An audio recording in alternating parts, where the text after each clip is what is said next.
When you hear the names Anthony Edwards, Scotty Barnes, Paul George, as well as names like Rodney Strickland, Anthony Jackson, Carmelo Anthony, and others, what generally will come to mind for most of us are high school athletes who attended specialized high schools. Today, I want to talk about Oak Academy, or Oak Hill, as most people call it, out of Virginia, along with allegations of mental, emotional, psychological, physical, and or sexual abuse of some of the future NBA prospects who attended the school. Rodney Strickland was one of the first to attend the school during the 1985 school year. He had matriculated at Harry Truman High School. Harry Truman High School at that point had been open for 10 years in 1974. In District 11, one of the prominent school districts in the United States. At the time, it was considered one of the best comprehensive high schools in the country. Notwithstanding, they had some of the highest SAT and ACT scores. They had the top scholars for Regents graduates for any students entering college at that time. Their students were attending colleges like MIT, Harvard, Yale, Boston University, University of Mass, Wharton School of Business, etc., etc. So the school produced a crop, if you will, of academians. Athleticism was not very important. Nevertheless, they had a basketball team, the Mustangs, that was led by Tyrone and Brantley as captain and co-captain for the 1983-84 school term, in which Rodney Strickland would matriculate there upon coming from Rice High School, where he attended Rice for 9th and 10th grade. Rodney Strickland lived in the South Bronx in Mitchell housing projects. Co-op City was located in the northeast corridor of the Bronx, adjacent to areas like Westchester County and en route to Connecticut. Interestingly enough, when he came to play, Rodney Strickland originally was not on the team, so he had to try out for the team like everyone else. It was not a guaranteed slot for him.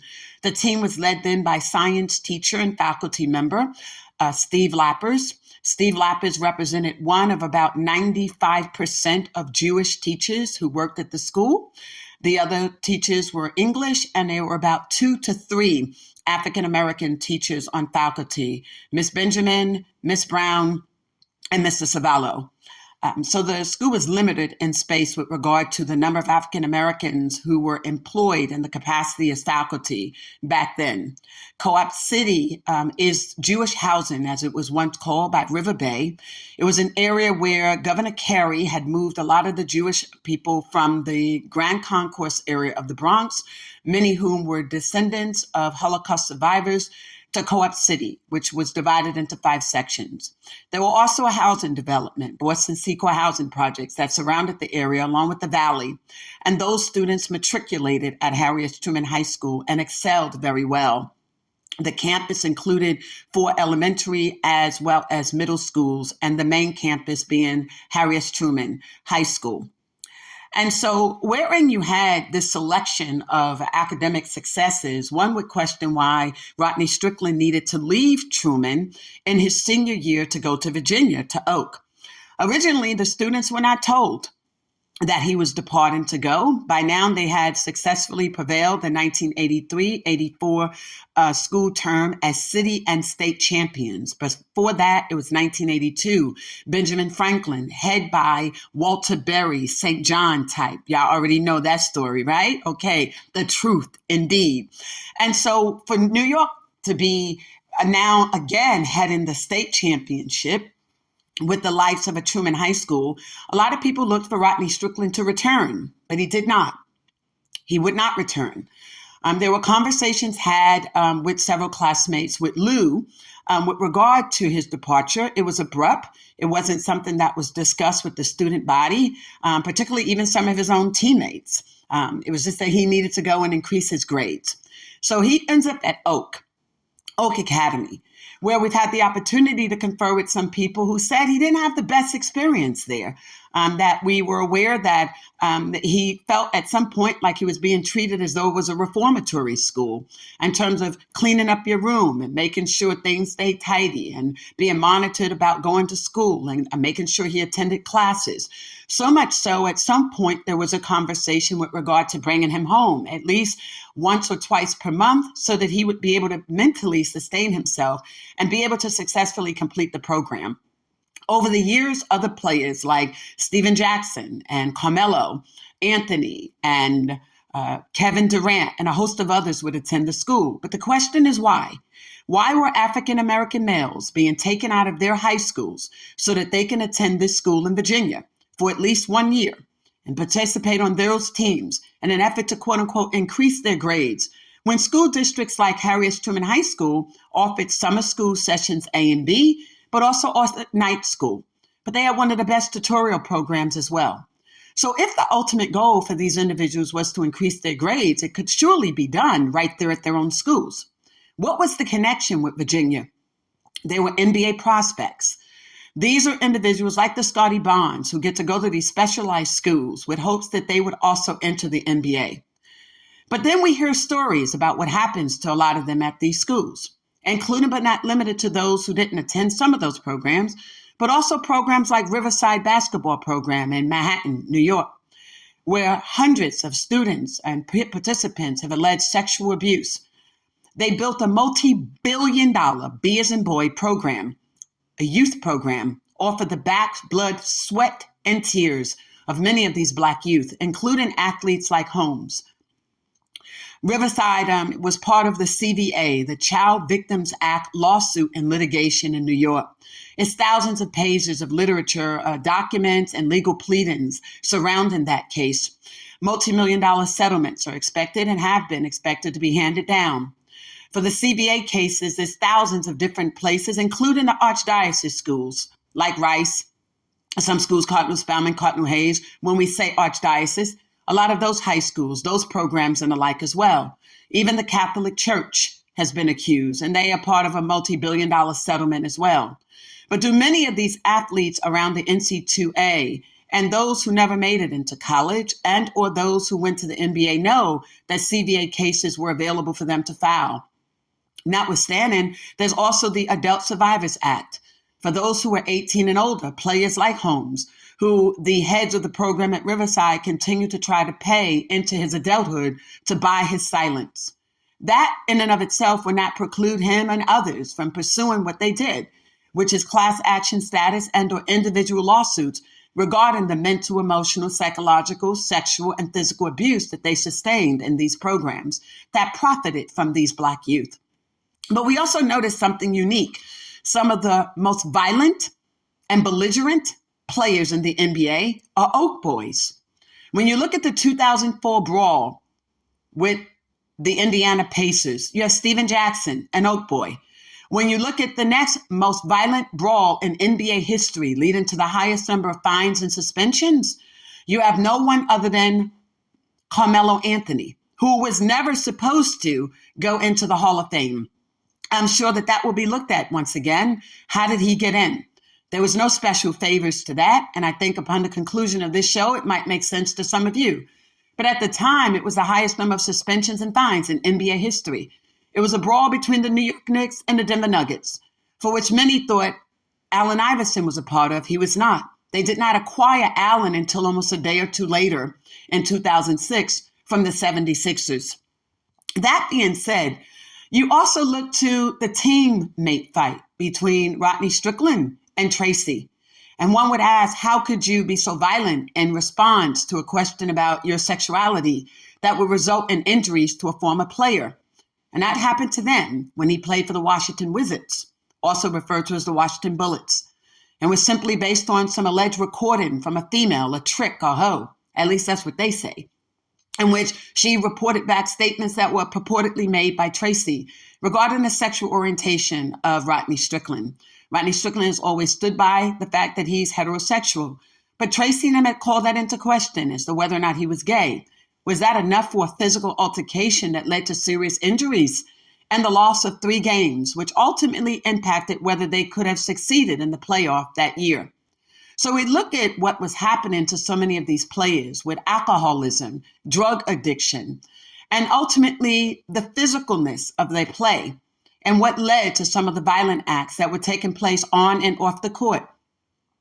When you look at some of them who had domestic violence issues, aggravated assault charges, as well as histories of DUI and other incidences of violence that were associated, we question, was that a cry for help then for what took place at Oak Hill? Or is there something greater to be said about what took place at Oak Hill? Like we see at Riverside and other programs that are dedicated and committed to bringing Black youth, our males, into this space. New York has a Gender Violence Act law that allows for men as well to file litigation. And that is what they call part of a look back, which means even if it took place many, many years ago, they can sue the institutions, the entities, and any and every individual person associated with that. What might that look like for the Oak Hill boys? What it would look like is something like this: the New York Knicks and the NBA, because Oak has partnered with them. What is the coincidence?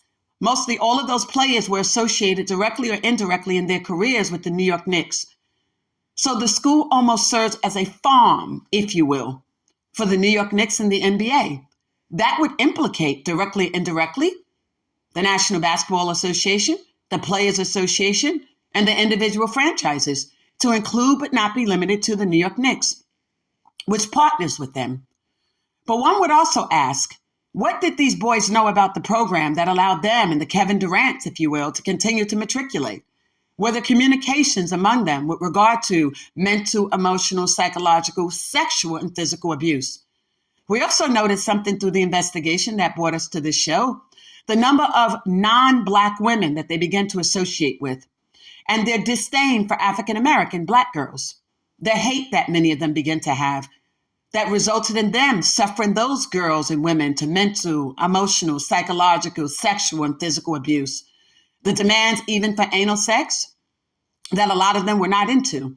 It was clearly understood in the 80s and 90s, Black girls were, quote, good girls. Despite the adulteration of Black girls, they weren't having oral sex with guys. They weren't letting you go and do anal sex. That was unconscionable, unheard of, sodomy at best, on both ends, respectfully. So what they were doing was targeting white and Puerto Rican girls. The Judith Cruz type, the Arlene DeVelli types, under the auspice that she was a composer for Mary J. Blige in the song Happy. That's not quite true. There were 7 writers, a part of the creative process. She happened to be listed as one of them. The creative process includes everything from everybody who typed out something to someone who may have passed out coffee or donuts. And I'll be respectful and leave it at that. But the writers for that song is Sean Combs, Mary J. Blige. They are 2 of the 7 people listed. But even at best, at 3 cents for any recording, if at all, that's hardly any money back in those days. Clearly for someone to have ended up with the likes of Rodney Strickland. Arlene has 5 children, 1, 2, 3, 4, 5 children from different men.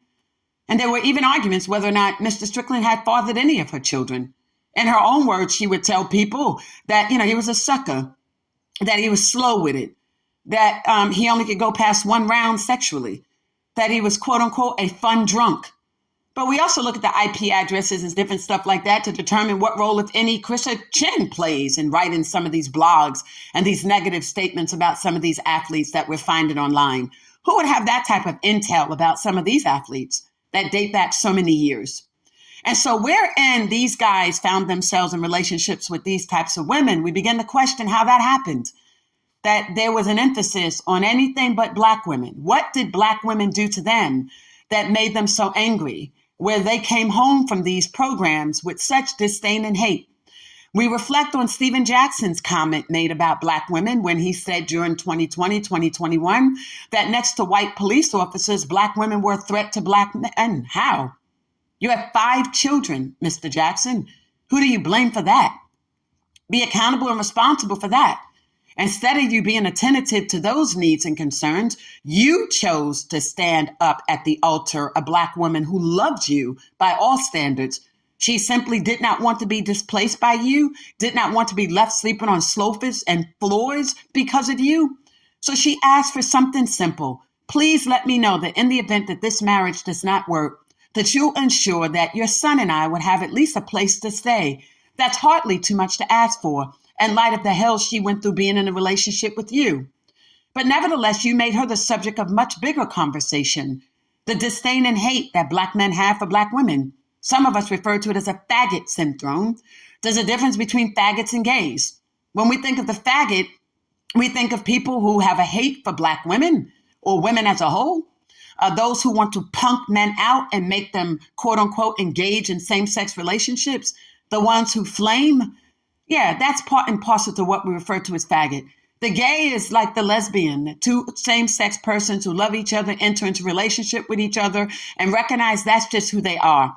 They're not out there trying to rape other men or women. They're not out there trying to force men to be with men or women to be with women. They don't have that butch faggot mentality. They respect people for the spaces that they're in. And they don't have a disdain or a total reckless and disregard for the life of a woman if they're a man, and or the same to be true. And they don't want to take the stead or the place of being a woman or being a man. Hence, faggot butch greatly differs from the gay and the lesbian, and the level of respect and appreciation that people have within the LGBTQIA community. But wherein you have comments like you made, people question, why bring this woman to the church, if you will, which it was not a church, it was set up for the wedding. Why bring her there with the intent to subject her to public shame and embarrassment? Did you not know that you had not had all your paperwork in order, that a prenuptial agreement had not been agreed upon? And yes, you rightfully so. You have a right to say, I want to make sure that my assets and property are taken care of. You are correct in that. But did you need to do it so publicly?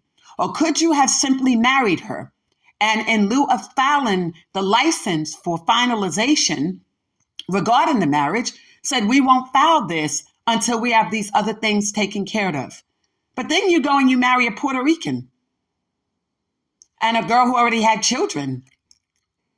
So you're willing to take care of a Puerto Rican, a girl that was a janitor while working at a nursing home? Take care of her and her family, as opposed to the 5 children that you had. No different than what they allege about Mr. Rodney Strickland. Arlene got 5 children from 4 or 5 different men.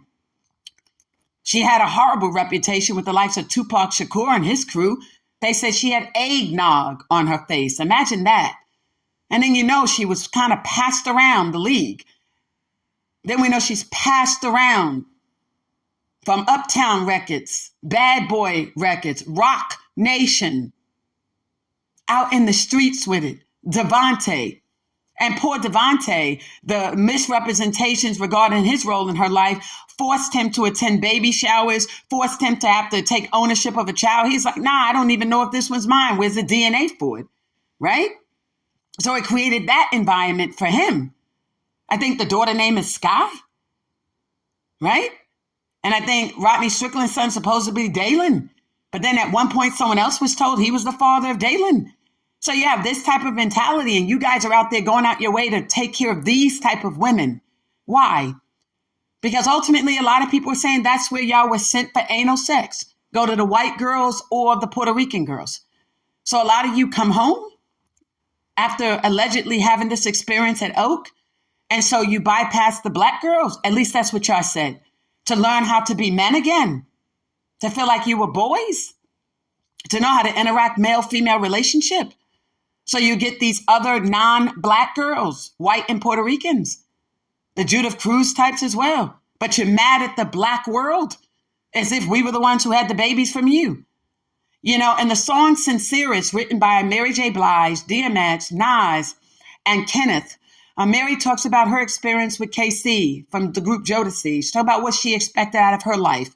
But then Nas talks about what he expected, and he quotes his experience and equates that to that of Rodney Strickland on how, they simply were new in the game. They were just all trying to get on, try to make their money, try to see what this life was like. And whether they were chicken heads or high-class escorts, look what they did to them. But then they go on and he talks about how it got to the point where their hearts got so hardened that they, quote unquote, with a raw dick, take it to the hole like Rodney Strick. That's amazing when you hear those lyrics. especially for what it was worth, because it wasn't the black girls that were the ones that were turning up pregnant. It was the Judith Cruz and the Arlene types that ended up being pregnant, the Puerto Rican girls. Those are the ones that y'all went to. They were the ones that got pregnant. But then for the black girls, what was it? Take it to the hole with a raw dick, like Rodney Strickland? Like those black girls at Howard University and other PWIs and the Virginia Beach, Spring Fest and the relationships that y'all ended up meeting black girls, y'all had a hardened heart for them. They weren't the ones that did anything wrong to y'all. And wherein you did date and or marry a black woman, oh my God, the hell did those women experienced, right? Domestically and otherwise, almost to where they were ignored, at least until their sons were needed, to play basketball, right? I mean, imagine that. And so we looked to what you all were doing. And I thought the goal originally was y'all were going to go to the white and the Puerto Rican girls for anal. That's what y'all said. That justified them getting the best of you all financially as well. Even for some of you, like the Stephen Jacksons, the marriage type. But then you still found yourself running around trying to get with black girls. Why?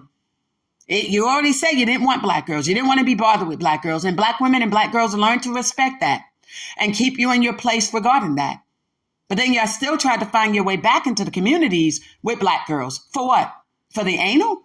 For the violations? For the disrespect? Really? How'd that work out? Who is helping you all with that? Krista Chen, the Chinese employee of the NBA? She's called the NBA snitch. She started out with the NBA Players Association, 1991, and then made complaints about basketball players, and ultimately found herself out of a job and returned a few years later after a bout at Nike, unsuccessful bout at Nike, also back to the NBA side, not the player side, with the title as Vice President of Player Development? Or is that the title she gave herself? She had no experience in that space. But then she began to lie and say that she was part of the groundbreaking rookie transition program. She was not. That program originally started as a rookie camp in 1986. Michael Jordan's class. It was about 30 minutes, professionalism and character. By 1993, Sherry Jefferson, who authored the book Pro Bound, Do You Have What It Takes to Become a Professional Athlete, had met the former late commissioner, David Stern. And in meeting David Stern, she presented to him a rookie transition program and a curriculum, fully documented, one that he accepted. She worked on that as part of working with 3 other commissioners around the leagues, NFL, Major League, and hockey. But her experience with David Stern was unprecedented. It was great. It was wonderful. And in that experience, she offered up to him the curriculum. He accepted it. It was a curriculum that would pilot 93, 94, 95, but would roll out the decade of 96, the best draft class in NBA history. Imagine this. You've got Stephon Starbury at number 2. 13 is Kobe, the best to ever play the game. 14 is Candy. Sharif is in there. Imagine that. Allen Iverson at number 1. Now, what y'all may not know is that Stephon Starbury was supposed to go number 1, but New Jersey wanted him. So he had to go the route he did, number 2, and get drafted that way for New Jersey to get him. Isn't that something? All right? But imagine how unprecedented it was to be in a class with a Kobe Bryant, a number 13. That number speaks value. 7 over 6, right? 5 chips straight out of high school. No D1 program at all. I'm going somewhere with this. And so he was the highlight. He was the person they started watching when he was a freshman because they knew, Miss Jefferson knew he's going somewhere. But what he's going to do is precedented. And it's also going to change NC2A guidelines and procedures with regard to the age and how you can enter the draft. At the same time, years going in, you had Coach John Thompson, along with Miss Jefferson and others, challenging Proposition 42 and 48 regarding the eligibility requirements through the NC2A. But also something that y'all weren't aware of that they were doing that led all the way into the 2000s, the millennium. And that was the NIL, name, image, and likeness. So she was part of that on the front line for all of that. There was no Krista Chen for that. By the time Krista Chen returned, the rookie camp program had already been in effect. By now, they were already working on educating them about the rookie cap, the salary cap that had gone into effect. Because Miss Jefferson's motto at that time was replacing self-serving athletes with self-managed players. No, self-serving agents with self-managed athletes. That was what she was trying to teach. It became part of one of the biggest things that ever happened in sports history. Pro Bound became a national tour. It was going to high schools and colleges and educating even professional athletes, rookies, about what it meant to be a professional athlete. It was a 21-day, 3-week, 9-school tour in New York with all the schools where the major players had played, including spearheading it from Harriet Truman High School, the school of Rodney Strickland. But they didn't give her permission to bring Rodney Strickland. She invited them through his camp. If I stand to be corrected, he was under Tremini by that point. But the answer from the league was no. And that was because he had had a previous encounter that subjected him to allegations of domestic violence with Judith Cruz. And so as a result of that, the NBA said no. They didn't want him to be the face card, if you will, for representing Truman and or what the league was trying to do. So unfortunately, her request in that space was denied, and she didn't understand it in that moment, but she does now. With that being said, they didn't go into full detail, but they wanted the likes and the names associated with the likes of a Starbury. They wanted that. They wanted the Benjamin Franklin with the likes of a Walter Berry, et cetera, et cetera. That being said, and the tour took effect, and then she was able to travel around the country, ultimately around the world, with her program. That program was not Krista Chen's. The Ignite program was birthed through her program, Pro Bound, Do You Have What It Takes to Become a Professional Athlete, years earlier. And now the program is being closed down because it conflicts with NIL, does it? If you think it does, then you know nothing about NIL.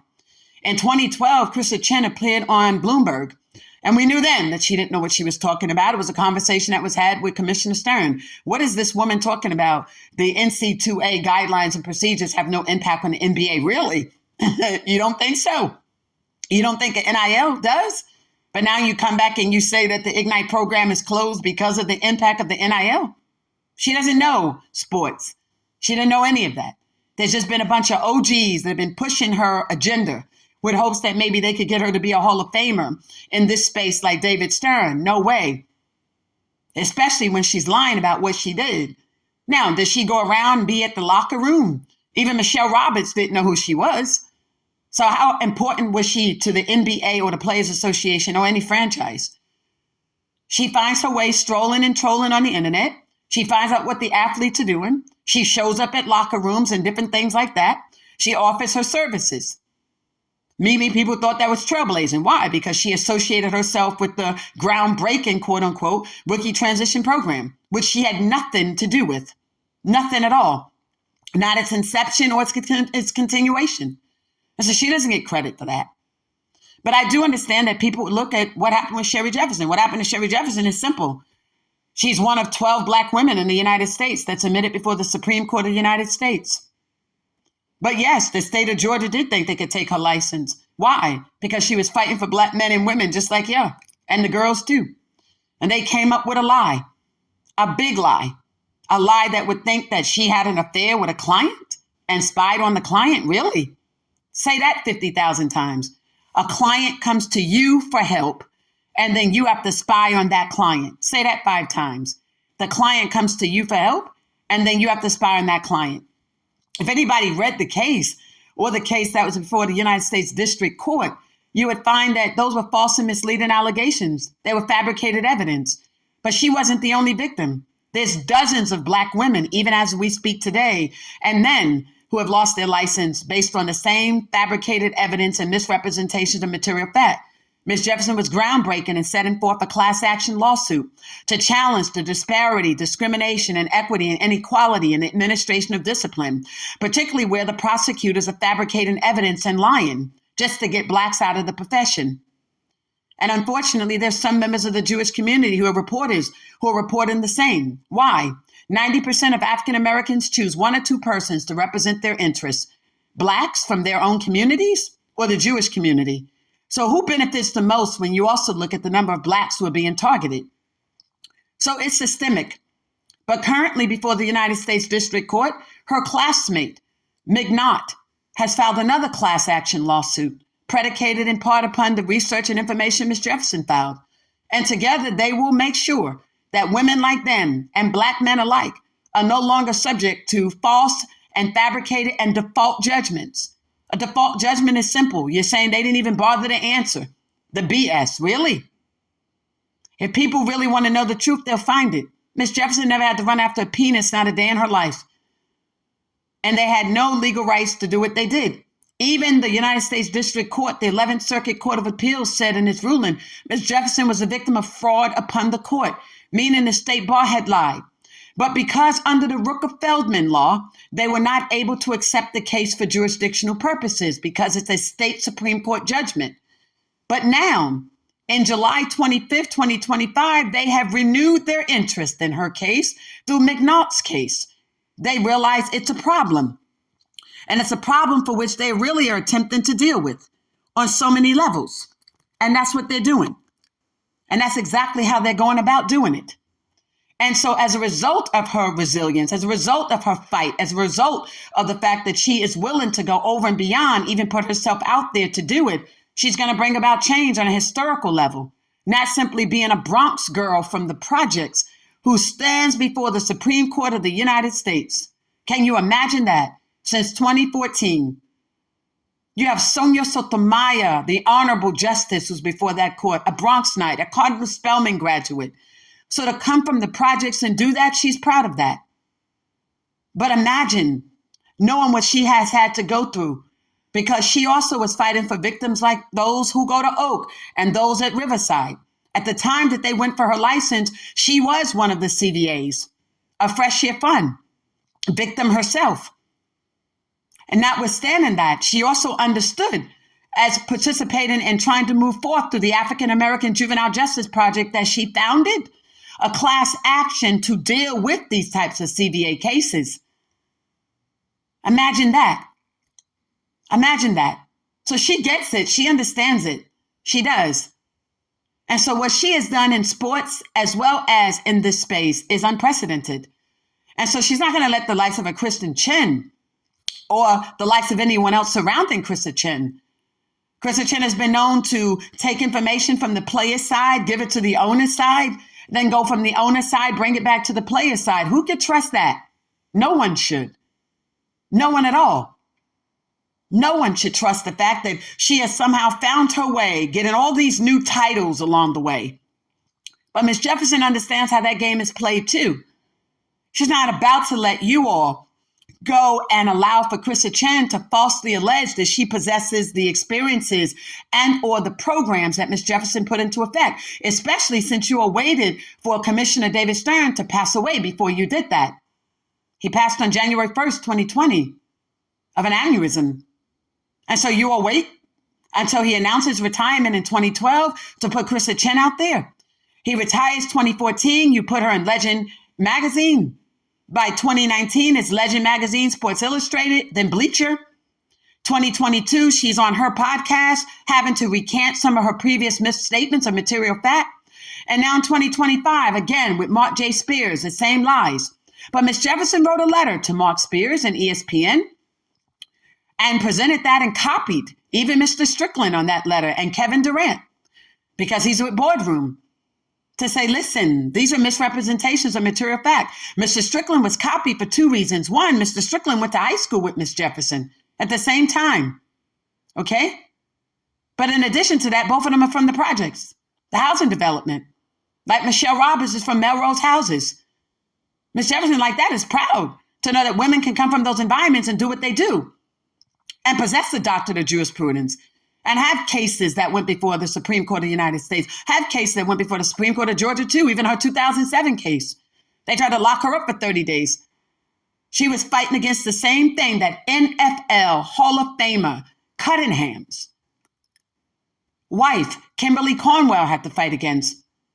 Who dare would think to take Kimberly Cornwell, put her on her knees in a car and have her have oral sex with a white judge and then send the police to prosecute her? Imagine that. This is what they were trying to do with black lawyers in Georgia. And she's an NFL Hall of Famer's wife, ESPN analyst, Cunningham. Can you imagine that?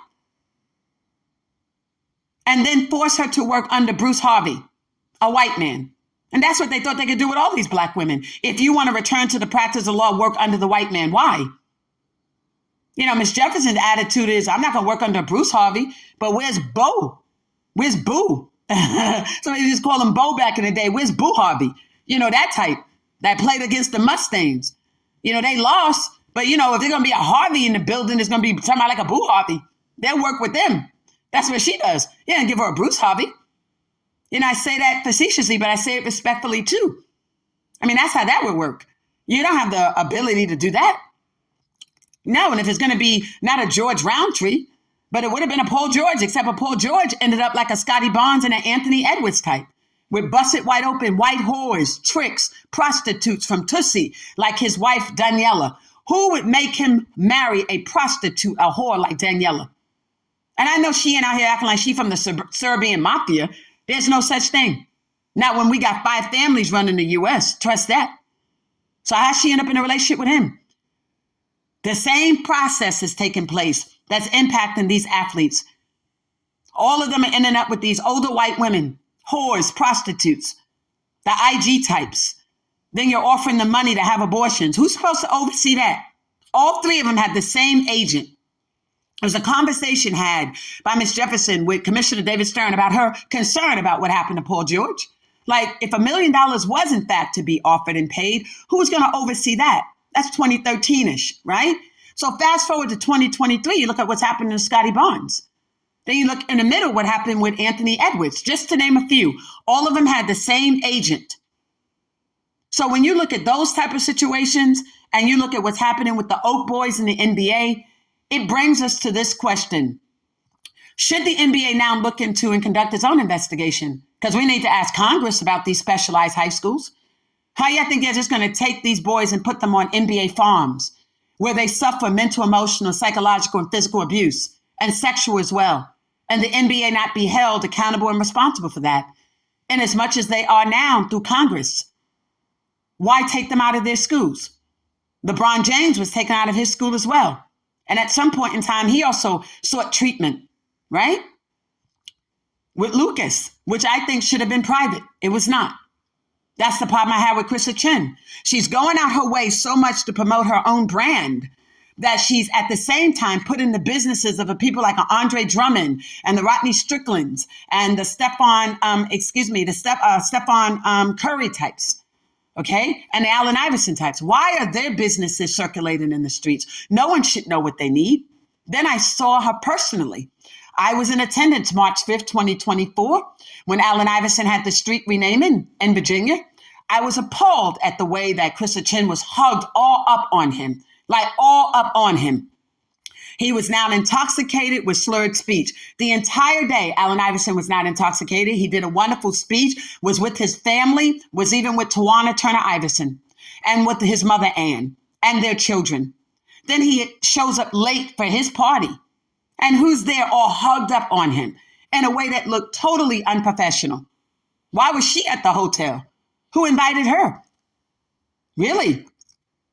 I mean, that's not the only person she's running around with. Why does she have the same home address as Rodney Strickland in New Rochelle, New York?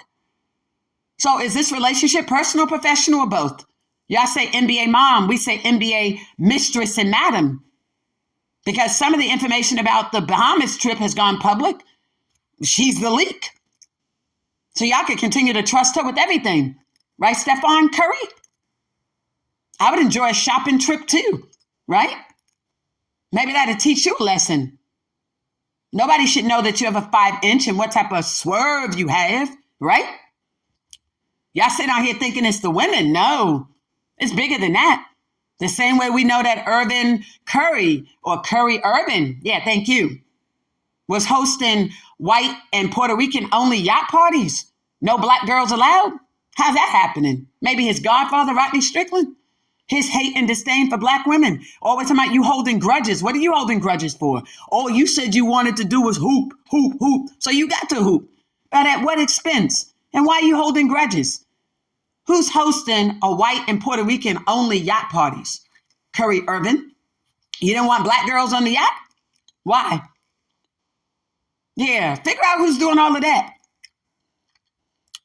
But at the same time, those of you who are victims need to know what programs and services are available for you, particularly those of you who came out in New York. I mean, if I'm in your shoes, I would be looking at New York's Gender Violence Act, Gender Motivated Violence Act.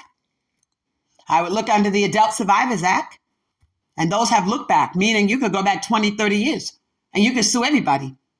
So if that's available for you, the Riverside cases, most of them came under CVA. But I question how many Black youth in America knew that they could do that. How many people like Holmes? Why didn't the NBA do a public service announcement on that? Why didn't they push that envelope for you guys? Why didn't they make that available for you all? I would like to know that. I really would. I know the African American Juvenile Justice Project still is strong in the space of sports and entertainment law. I know that they are challenging the SCORE Act that was supposed to go forward on or about, the vote was supposed to take place in Congress December 3rd and the 4th. People like her and others advocated against that vote going forward, and I'm glad they did. I also wrote an article about that, so I want you to read it. The SCORE Act is the NC2A's trying to control the NIL, name, image, and likeness, the entire process from start to finish. We don't want that. And the NBA should be on the front line for that. And so in the meantime and in between time, know what should be available for you guys. I'm hoping that you guys come to an understanding that your hate and disdain and disrespect for Black women it should not be. Black women had nothing to do with your experiences at Oak. And I know that that just can't be a coincidence. Some of you said that the reason why you found comfort with white and Puerto Rican girls was because you were trying to develop your manhood. Really? How? When you were with the Black girls, you just became abusive and violent. I mean, I remember when I heard about what was going on in Rodney Strickland's life, we were saying from the people we knew, we spoke with, Rodney Strickland had never had a reputation for being violent, belligerent, disrespectful, alcoholic, none of that. So where did all of that come from? And Ms. Jefferson, she knew nothing about that person. Never knew that person existed. So where did that person come from? Where did that personality develop itself? We don't know. But when we look at the history of the NBA and we look at the violence and the most violent acts on and off the court, there is a problem there. There definitely is. And we hope to be able to do something about it. Also want you to stay tuned. Wrong Ball, the Allen Iverson Way is still forthcoming. It definitely will be. We respected the space that Mr. Iverson wanted to do his own memoir and that they moved forward with their own documentary, even knowing that we had ours and even trying to steal some of the conceptualization of our project. Nevertheless, he'll never be able to say that he didn't have opportunity to do it his way. But we're going to do it our way. He wrote his story and we write ours as history, right? Thank you. This is Lisa Hampton. Love is selflessly authentic. Having all money, power, talent, opportunities now.